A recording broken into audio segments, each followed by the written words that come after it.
what is going on? I was in my slumber. I just got these messages, all the electrics on, all these things was going good, etc., etc., etc. Just staying positive, whatever's going on in the world, I will just minding my own damn business. Seriously, paying taxes, going to work, going through the trials and tribulations of life. And I get this feed that says we're dismantling the civil rights of 60 years. I'm only 43. So you have to understand, I am fully poured into of civil rights. I guess my mama is, my brother, my grandfather's not, but my uncles, anybody who's 60 and basically over that, like 60, 59 and up, you are basically given the opportunities you were blessed with because of the Civil Rights Act of 1964. All the laws and but I don't even want to break the law down because I'm not a lawyer. I don't know nothing, but these lawyers ain't doing nothing because they had to pay the man to be lawyers. So the lawyers are done. So what I'm going to go through with this is, let's talk about this. So we're going to start at the base. If the Declaration of the signers of the Declaration of Independence were killed, okay? The signers of the Declaration of Independence were hunted down. Some of their family members were killed. Okay, these were judges, lawyers. These are called the cloth of the court. So you now have a whole history of that. Okay, that's a gamble that the Americans took to get away from the Brits. They decided to get away and make their own colony, their own history. Call it the Americans. When they did that, they decided that they would have independence. And when they had independence, they made rules that would protect them from the British coming over here, the Europeans coming over here and saying taxation without representation, etc., etc. At some point, America became free. As they became free, they cut ties with the Europeans. Why? Because they had trees. Start there. They had trees. So when somebody tell you about a trade deal, when somebody tell you about a tariff, I want you to go in history and be like, why did the Europeans drop all the Americans off, the Caucasian Americans off, the poorest ones? They call them peasants. Peasants. So the Brits dropped off the peasants, and when the Brits dropped off the peasants, they became, what's the word I'm looking for? Oh, it's called is it an oxymoron or it's a copycat? The book's called an oxymoron, and what the book states about is, it's simple. So a man had a farm down the street. When he seen the farm, the man seen the farm. He said, "Hey, it says Huckleberry Finn on that farm. I'm gonna go get me some land, and I'm gonna name it Barry's Farm." Somebody down the street saw that. Said, "Hey, you know what? I'm gonna name me a farm. What you gonna name it? I'm gonna name it Dairy Farm.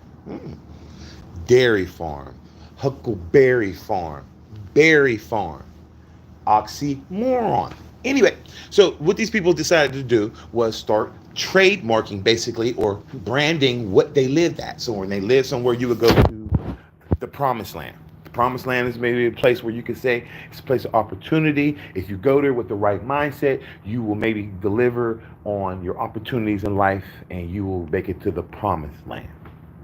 Positive. Who cares what you may think of that individual? I have nothing to say about that individual or any individual like that. That's not the point of this conversation.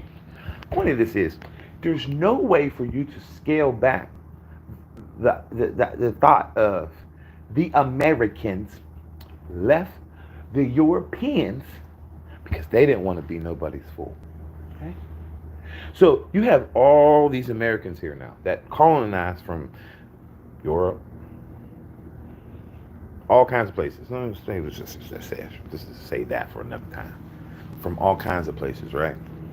So all these places that these Caucasians came from, because you got to remember, they're from the Caucasus Mountains. We're not Americans. Americans, okay, let's go back to this American thing real quick. So the Native Americans was over here chilling with peace pipes, right? Not bothering nobody, just chilling with the peace pipe. And all of a sudden, the Americans came, and decided that shit wasn't cool, Let's fuck some shit up. Can't leave well alone, Right? So, just to be said, because I ain't the most smartest dummy in the world, But I know this is going to cause a little bit of this is going to create an issue. I'm going to tell you why this is going to create an issue. One issue and one issue alone. Before this man got in office, people went to work every day thinking they had protections.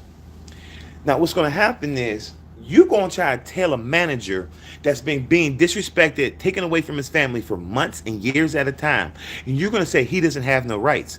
The police either got to quit their job or they're going to be on call a lot at work. Let's go back to this. So, what is they going to do when they got to deal with the disgruntled employee? Hold on, so you just see the difference. What they gonna do when the tariff is put on the consumer? What they gonna do? They gonna put it on you. So what you think they gonna do when they take your rights away? What you think they gonna do? So what you think the response is gonna be by a group of people that one should change? Shit has changed. People have changed. The way people do things have changed. Think about this. They used to be able to tell kids, "Hey, when you get in a fight in school, be good. Hey, when you have a disagreement with somebody, be nice. Hey." Now they tell them go get the blicky, and you see what the feds is dealing with. Okay. The feds is dealing with trying to put people in jail because of music. Now, where in the hell are we at now? I mean, you can go back when rock and roll was being accused of being satanic music. Nobody was going to jail. They was just complaining that it was satanic music. So they were just complaining that it was hateful music. What in the hell happened when a bunch of poor kids, young men and fathers, because you got to understand this has turned into a opportunity. People are getting jobs from it. People are making better opportunities of their life. So you mean to tell me, because I want a better way out my life, I have to now be subjected to archaic behavior? Like I said, the police are going to have to retire, period. They're going to have to retire. They're going to have to take some time off from this president because they're going to lose integrity. Police are going to lose integrity. And when I say police is going to lose integrity, this is what I mean by integrity. The police will only be able to serve their neighborhoods. They would have to go get militias to go into other ethnicities, neighborhoods. And you can only imagine what that could turn into. You having police walking around with robotic equipment,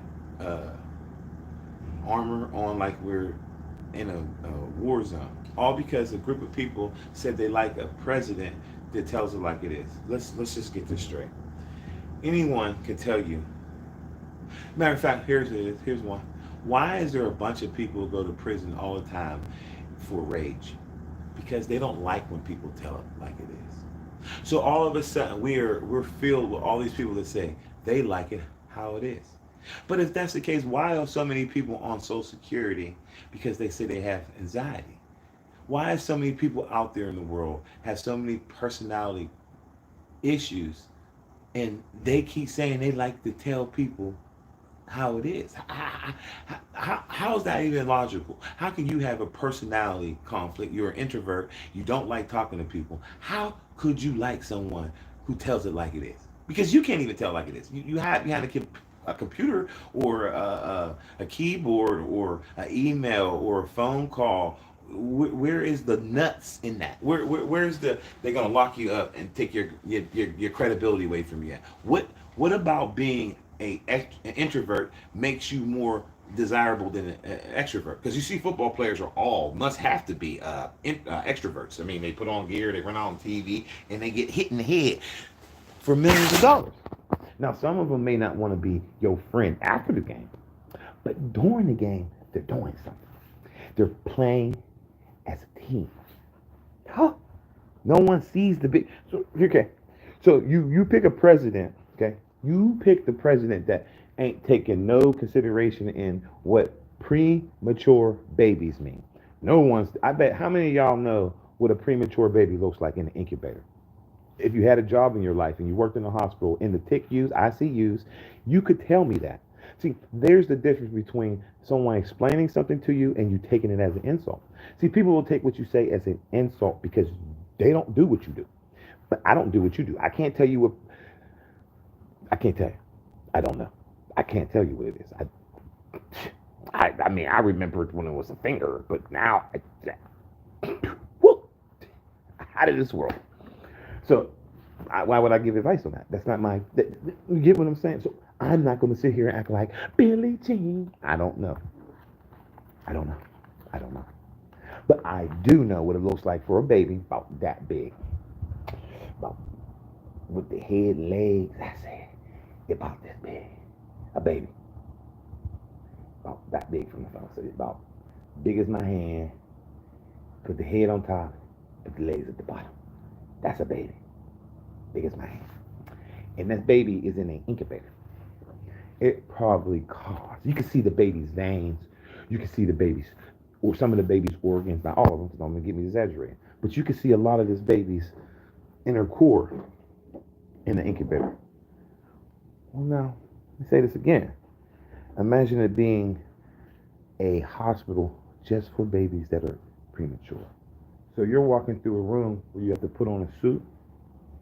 You got to put the suit on first. Then you go into another room. It sprays you down so you get aerosol before you walk in the room. Then when you walk in the room, they put gloves on you. Then you go and get the stuff you need to get. You know how much that stuff costs just to throw away after you leave? You might only be able to see the baby for 3 hours, but you just threw away $30 worth of protective wear. How do you think a hospital is going to sustain this? We're just starting with babies. We're just starting with preemies. We ain't even gotten to the terminally ill people. Have you even worked in the hospital? Do you even take in consideration what a hospital has to do to keep your ass alive? Let's start at the basics. So if somebody goes to the hospital, emergency room. So they hurry up and get you in the fucking emergency room and get you stabilized. Oh, don't you worry. You think because you're in the emergency room, everything is going to be all right, right? Oh, hell no. You just found out you're going to die or sick, hurt, something. Now they got to rush you to either a TICU. I see. Oh, what's a TICU? I'll let you learn that. But anyway, I see you. You have a few other too. You have the ones where the people like not hospice, but say you going on vacation, you get bit. They got this like safety room where they just keep all y'all motherfuckers there. Then you have geriatrics. That's a service. Dialysis, renal failure. Oh, yeah. What about renal failure? Let's talk about that. What about renal failure? Oh, what about anti-rejection medications? So you just had surgery and you just got your liver replaced. You waited 5 years to get your liver replaced and you almost got yellow jaw. So you know that drug that they give you that makes your body stable when you take a form of a new liver in your body. Well, that needs some anti-rejection medication. And that anti-rejection medication costs a lot of freaking money. So what happens is a lot of times these churches, communities, I want to say Jewish or maybe even black community churches, they get funded through nonprofits, through the government, to fly your ass to an emergency program that will give you the medications you need to help you with cystic fibrosis or whatever the names of these things are that is terminal, it can kill you. Okay, if you don't have these things, I'm telling you, these are serious things. These ain't things that, these are last minute opportunities. People are getting a call. Hey, I got your liver. Now what we need to do is we got to get you in town. These are charities flying these people around on grants that they've been working on for decades to keep these people alive. And now you got an individual who never walked a day in their shoes, a lifetime in their shoes. He doesn't even have a recollection of how these processes work. All he's worried about is hitting a score, but he doesn't even take in consideration. Imagine being a chauffeur. Imagine being a cab driver. These are jobs. These are services that we do, that we got to run, pick somebody up, or run, get their medication that they need, or run and get something that's vital. That's vital. That's vital. And y'all was listening to this individual, not to say that his judgment is wrong or he's not making fair judgments. What I'm saying is, y'all not thinking of the consequences that these things is putting on other people's lives. We're not talking about just a plain old situation where an individual might not be able to get his health care taken care of. You talking about a whole situation where somebody's life is on the line until people communicate this. So I'm just doing my due diligence to explain to people how important it is to have health care, how important it is to have these networks and these services that you need. I mean, I get it. Look, if you ain't a fan of anything, there's people out there that just ain't a fan of shit. You know what I mean? They're not a fan of nothing. Period. There's nothing to describe. They're just not a fan. So they don't want to hear it. You know, they don't want to hear about the woke. They don't want to hear about the tired. They don't want to hear shit. I get it. I got it. But this ain't about that. That ain't this and this ain't that. This ain't nothing like that. This is a misunderstanding at a whole nother level. We don't even got to put the civil rights in it. We don't even got to communicate on that type of level. We don't even have to address each other on those ways. We don't even have to worry about that. All we need to talk about is the simple process of what people are going through. The simple process of what people are going through is a need-to-know basis. No, if you're not interested in what an epidermology is, or I don't know, anything that you ain't interested in it, if you ain't interested in it, you ain't interested in it. That's your right. That is your right not to be interested in it. You know that, right? But do you think it's right in any way to hurt people who can't help themselves? Do you think that's normal? Do you think that's an educatable thing?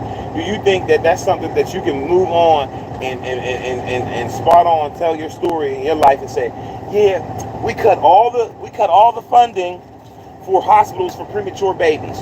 We cut all the funding for treatment for people with sciatic nerve issues. We cut all the funding for the basic necessities that people have to either stay alive, protective care, preventative care. These are things that, regardless if someone else thinks that it's not needed, these things are a necessity. Think about it. I think Jadakiss is out there right now in New York, for example. He's doing a prostate check and he's giving out healthy drinks. What I'm saying to you is, he's probably having to put that shit out in his pocket. And he ain't gonna get nothing in return for that shit. Okay? But we don't spend enough time saying how important it is for African American males to get their prostate checked. So now you have this individual that doesn't take in consideration statistics. And statistics for black individuals, or people of color, that's any color I guess other than their color, that they have a higher risk of dying from these diseases. So when he starts scaling back things that you work for and you're entitled to, and you say this is this and that issue, it's not a this and that this issue. It's a personal issue that will affect your life. You won't be able to go to the doctors and get your prostate checked. You won't be able to go to the doctors and get your goddamn every 5 years. You won't be able to do it. Mammogram's gone. So you'll be having people just dying of breast cancer, dying of prostate cancer, because we think it's okay to delegitimize your safe space. It's okay to delegitimize what's right, because it's not going to get you to where you want to be. This is crazy. This is absolutely bonkers. I ain't never heard of nothing like this in my life. I have never witnessed a group of people not understand that by you. I don't give a damn about a protest at this point. You know, you're not going to save no one with a protest. People are going to get hurt. Like, I know for a fact, if somebody, KKK or a group of racial people come around me, I'm going to say some dumb shit. So it's now my fault to die because you hate. But that's what's going to happen. And people are not going to understand it. They're going to be like, why don't you stay in your place? I stayed in my place my whole life. Now I see this kid getting choked by a racist person, and I'm supposed to stay in my place? See, this is where y'all mixing it up, and that's why they're getting the advantage of getting a lot of people in trouble real soon. Because what's going to happen is, even hate don't know how to control itself.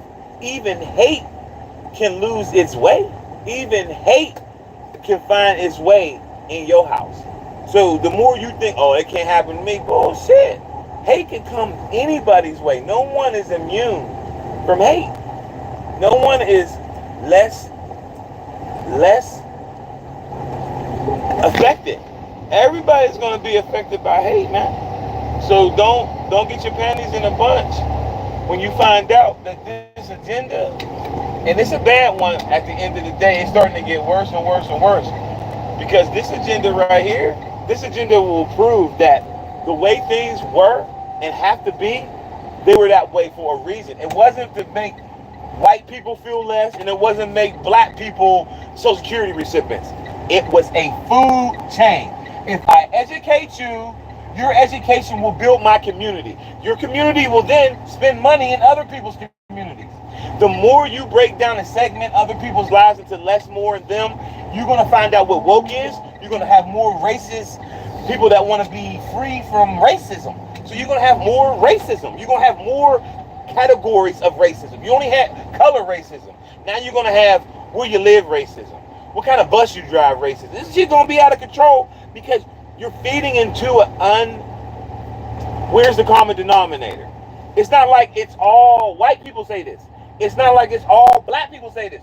So what's the one person? One person isn't the decider of all. So as long as people not asking you to protest, not asking you to threaten this man, not asking you to do nothing dumb.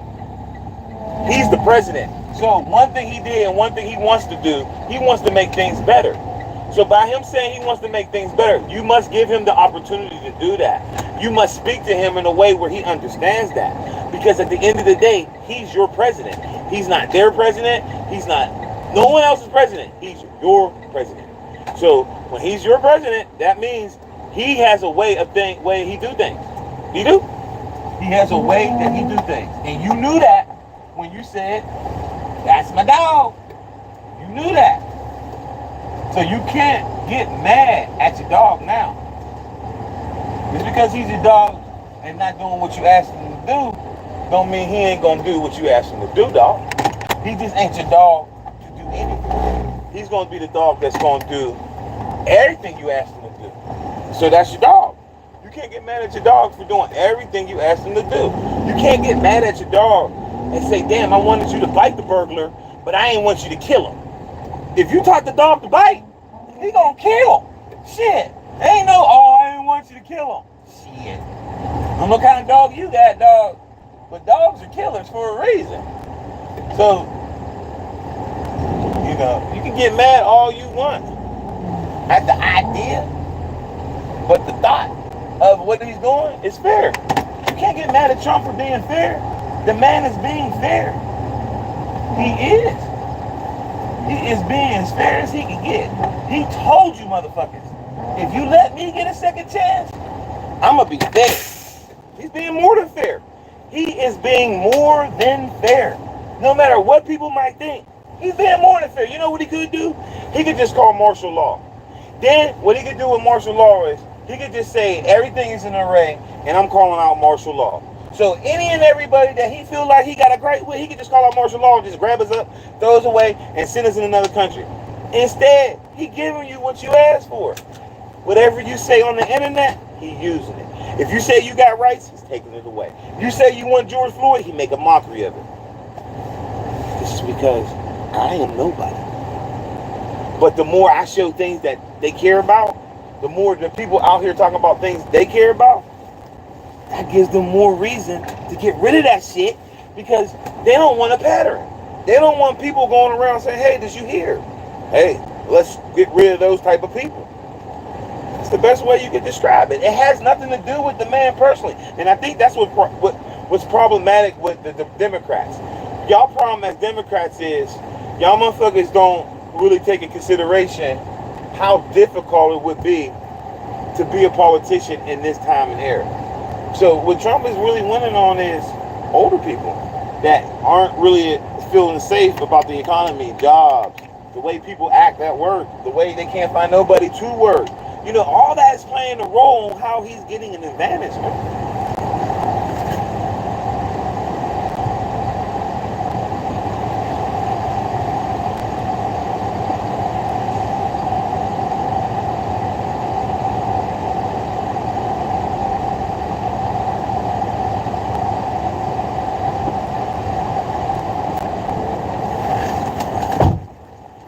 About parking in these tight ass areas with a big ass bus, sometimes you don't get a chance to just do it the way you want. Sometimes you gotta do it the way that you can, because you ain't gonna get it every time you want something in these areas. Because the people get really, they get advantageous when they see a big bus. They think you doing something wrong or why is it there? Go on your job. Shit don't always go your way.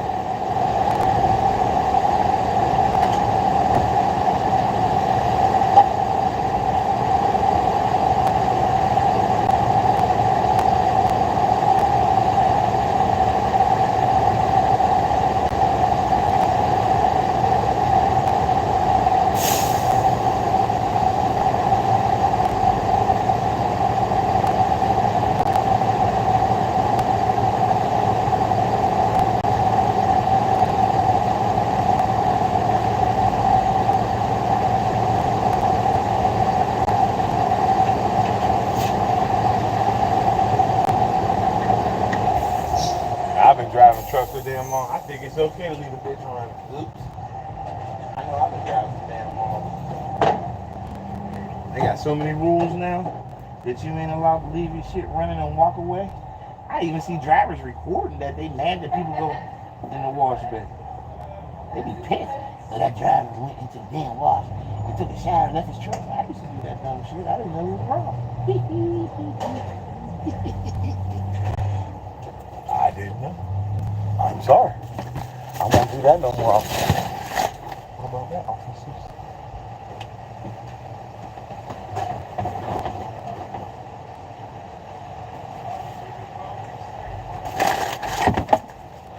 Empty my trash. I got time. This is what you do as a driver when you got time. I mean, I went to sleep for a little bit. I'm about to go back, but I got to take care of other shit too.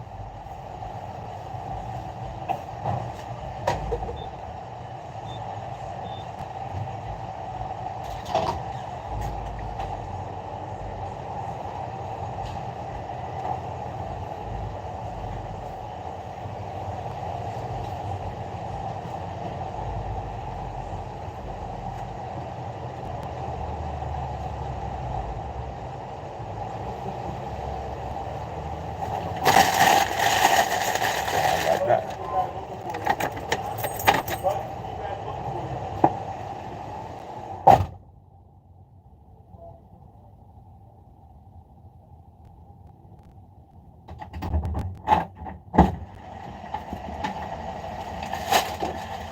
Yeah, buddy.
can see some of these white folks feel though. You know, in these country areas where they need these foreign workers, these domesticated ass people from spoken countries come here blasting that music. See, we don't have this problem in Pittsburgh yet. And I guarantee you, it's pretty racist in Pittsburgh. You come here with that enchilada music all blasting and shit. Oh, them motherfuckers is going. Shit, I get tickets. I be playing NWA. Nigga with attitude. Oh, you need a ticket. I'm not being racist. I'm being real. You know, that's the difference between these motherfuckers and the motherfuckers you listening to. I ain't a real person. I ain't Santa Claus and the goddamn real Leave It to Beaver. I'm just telling you that where I'm from, it's just like where anybody else is from. Everybody's different, man. And this shit ain't gonna go well. You about to run into some real racist motherfucker. Like, if you ain't metal, oh, you gonna meet some racism.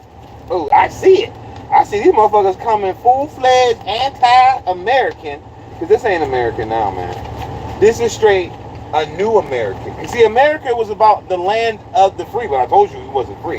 Nobody wanted to believe me, but yeah. I've seen a lot of shit a long time ago.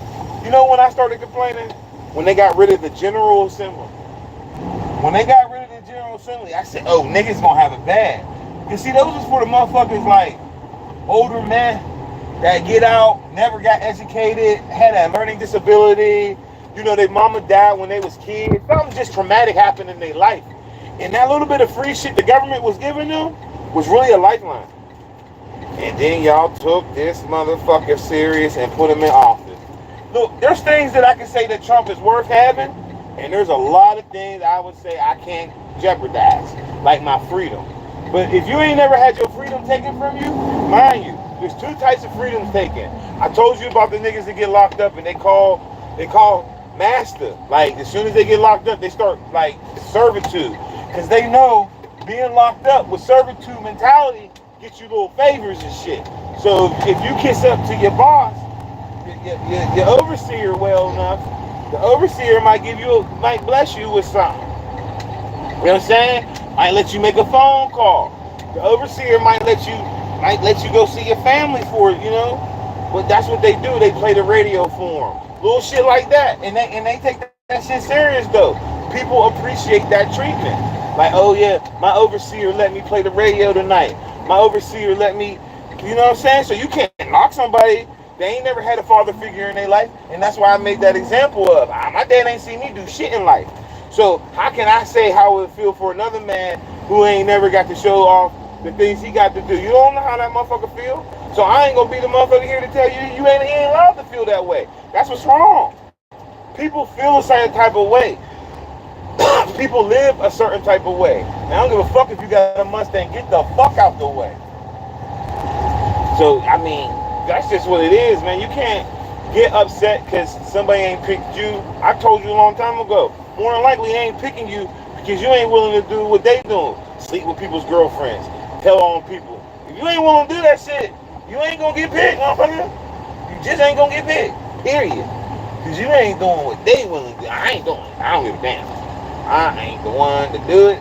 I don't care. I don't give a fuck. What am I gonna miss out on? You said you didn't like me, so I ain't losing no friend. So that's what I'm saying. At the end of the day, most of the time people don't understand that. They think that you trying to be funny or trying to get famous. I ain't trying to do shit. That's the misunderstanding. We not talking about funny time now. We ain't talking about ha-ha. This ain't no ha-ha shit. This is going to be affecting somebody's child. This is going to affect somebody's life. And it ain't going to be nothing us 50-year-old motherfuckers can do. Nothing. You know why? Because we ain't the threat. We ain't the threat. Us 50-year-olds, us old people, we ain't the threat, man. We don't give a damn. They know, oh, you can't fuck with them. They're going to just go to work. They trying to hurt the youth. They trying to make sure the youth understand, hey, keep telling. Keep sinking ships.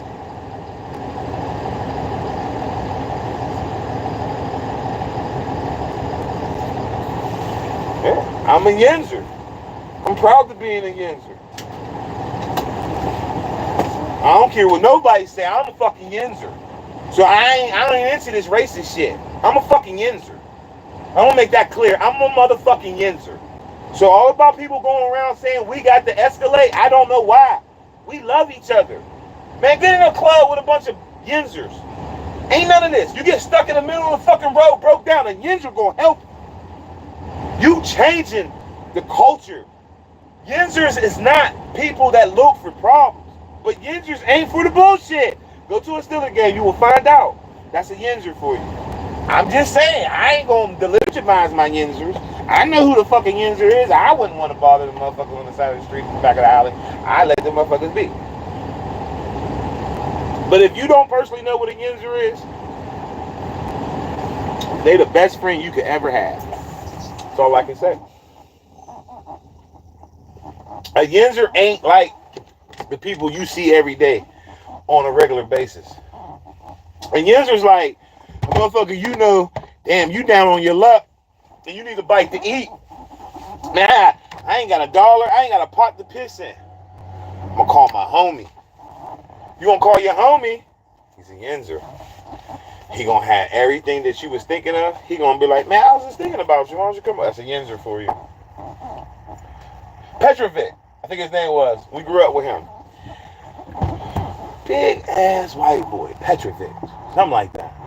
Big ass white boy. First time I met him, the motherfucker had stitches in his head. So what happened to you? Say he fell, got some stitches in his head. Next time I seen Petrovic stuff, and we used to go hang out at his house. He used to throw the football at us, but he was like 17 when we was 10.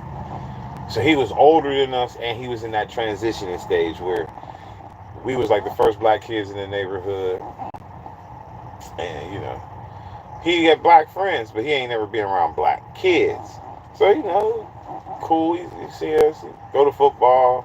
He socialized with us, try to be cool with us. All types of shit. But Petrovic, my man, he is senior, so he know all the niggas that live in the project. He know all the niggas that live. So, you know, when we run into the project, he like, oh, yeah, we don't know. Oh, you racist. I grew up like that. But then one day, it was like 5 of them. Slick, Petrovic, is about 5 of them. Like, Scott, Robbie T. Cash. I know these motherfuckers by now. Tim Hardball, Boog DeVolt.